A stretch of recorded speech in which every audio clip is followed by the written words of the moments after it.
également ñoom ñoo ci jëlee ay gaañu gaañu kon 1 minute de silence pour ñooñu.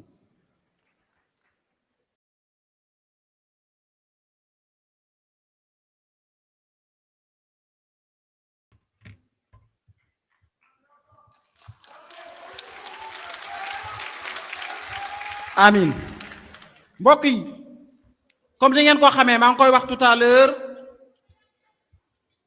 daje bi li ko waral mooy commémoration boo xamante ne c'est fait en mémoire de nos martyrs comme li ñu koy waxee symbole de courage de liberté et de dignité mbokk yi daje bi tey du daje fête boo xamante ne dañ naan nañu xumbal déedéet bis bu lu mu laaj mooy des moments solennels li mu laaj mooy ñun ñëpp ñu ànd ak dal waaye li mu laaj ñu xool de 2021 et même au-delà ba 2024 li ñu daj ba ñu egsi fi ñu egsi ba tax na déroulé bi nii lay demee kii nga xamante ne moom moo nekk équipe psychosociale di Adja Ndar dina ñëw Abdoulaye Mbodj ñu naan ko baron université moom tamit dina ñëw Djibril Kandé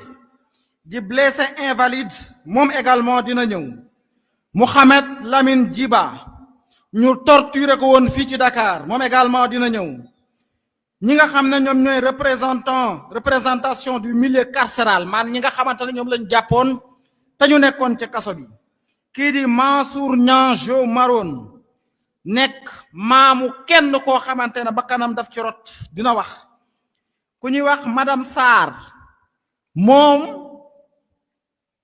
soxnas kenn koo xamante ne dafa ñàkk bakkanam ci la waa pièce théâtrale également sur les martyrs dina ñëw Mohamed Seck Thiès Mati Sarr Niang dina wax Mbacké dinañ am kenn koo xam ne moo leen di waxal Abdoulaye Koli dina wax Ousmane Badji ñu naan ko grand-père fii ci Dakar ñu jeexalee ko ak discours ki nga xam ne moom mooy madame Maymouna Dièye bu ci paree ñu jox kàddu yi ki nga xam ne moom mooy le président de PASTEF Ousmane Sonko.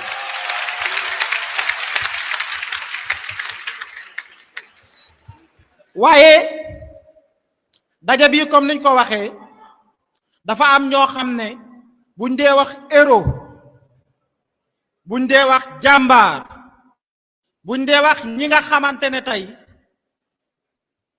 kenn xàmmeewul xëy na seen xar kanam comme ni ñu xàmmewee ba su Sadiq et pourtant li ñu daj ci projet bii li ñu ci dund li ñu ci ñàkk liñ leen teg tarfatal ay ni ba xëy na sax sama saar gi jotuñ ko ñoom ñoo toog nii ak seeni mbokk ak ñi nga xamante ne ñoo génn àddina kon bu amee ñoo xam ne ñoom ñoo tudd héros ci projet bii jàpp leen na du kenn ci ñun yéen ñii toog na et pour ngeen mën ko xam dañuy déglu ku ci nekk selon son statut ak li mu doon biñ nekkee ci xeex bi ak ñi nga xamante ne doon nañ nekk seen wet di leen jàppale bu ñu waxee ngeen dégg seen discours di ngeen xam exactement yéen ñi ñuy seetaan fu ngeen mënti nekk ci Sénégal lan moo tax ñii toog fii ak ñi jot a tem ñoom ñoo nekk ay héros kon dañuy woo ki nga xam ne moom mooy Adja Ndar mi nga xamante ne équipe psychosociale la bokk mooy ñi nga xamante ne ñoo ngi leen topp ci wàllum xel di leen xelal ak di leen jàppale kon Adja Ndar mën nga ñëw def sa discours pour 3 minutes.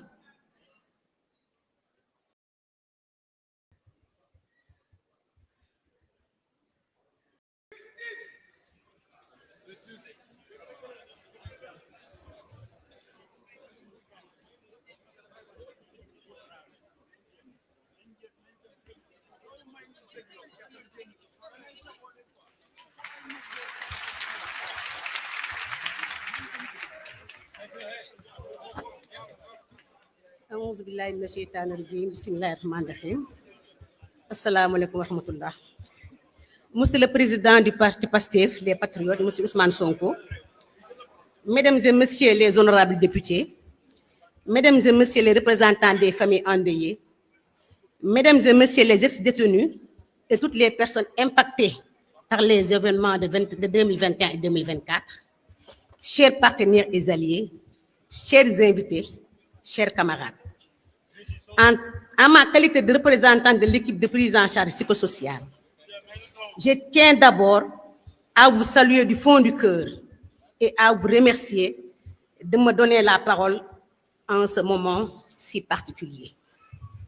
Avant toute chose, permettez-moi d'avoir une pensée profonde, une pensée pieuse, une pensée respectueuse pour toutes les victimes des événements tragiques qui ont secoué notre pays entre 2021 et 2024.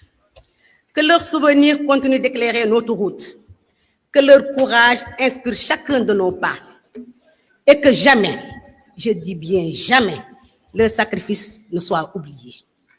Nous voici réunis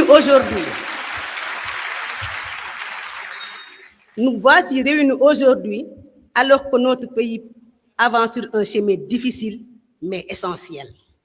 Celui d'une démocratie plus juste, plus apaisée et qui place la dignité humaine au centre. Ce chemin, nous ne l'avons pas tracé dans les livres, mais dans l'épreuve, la résistance et parfois le sacrifice. Votre sacrifice n'est pas vain. C'est pourquoi il est si important de se souvenir de ces martyrs dont les vies et les souffrances ont marqué notre histoire à jamais. Leur mémoire n'est pas derrière nous, elle nous engage tous. Chers frères et sœurs patriotes, vous avez vécu des choses que beaucoup d'entre nous ne peuvent imaginer. Des moments sombres, douloureux, où la solitude, l'injustice et la peur vous ont envahi. Alors aujourd'hui, je veux vous le dire simplement, avec toute ma sincérité, vos émotions sont légitimes. Vos blessures existent et vos cris de cœur ont de l'importance. Vous êtes entendus, vous êtes respectés. Souhaitons que chacun d'entre vous se sente ici reconnu pour la force immense que vous portez en vous. Dans quelques instants, notre cher Ousmane Sonko s'adressera à vous avec un message de reconnaissance, de confiance renouvelée et d'engagement pour des lendemains meilleurs. Nous vous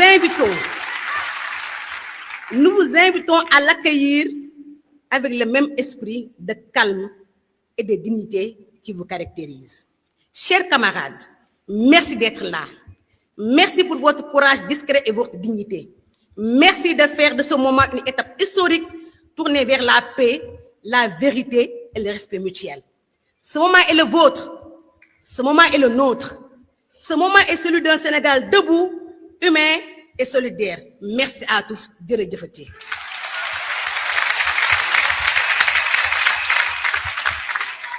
Sun ma ko mayee rek ma tënk ko ci wolof.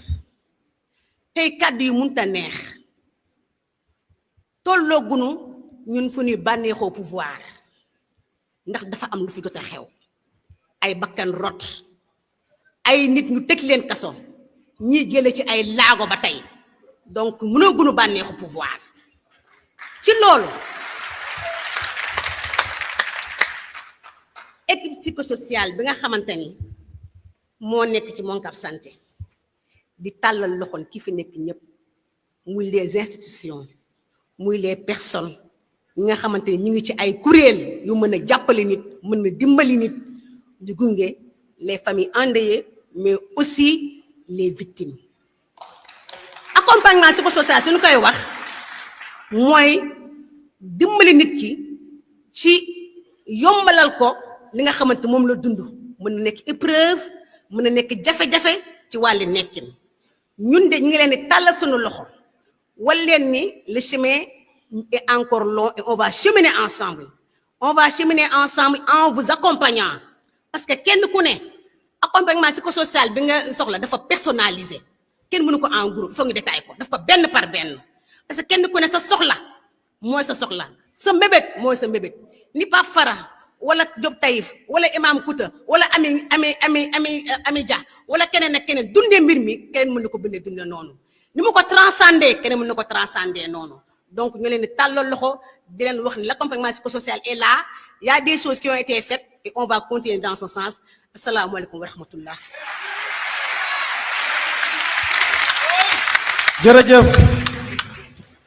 jërëjëf Adja Ndar dañuy woo représentant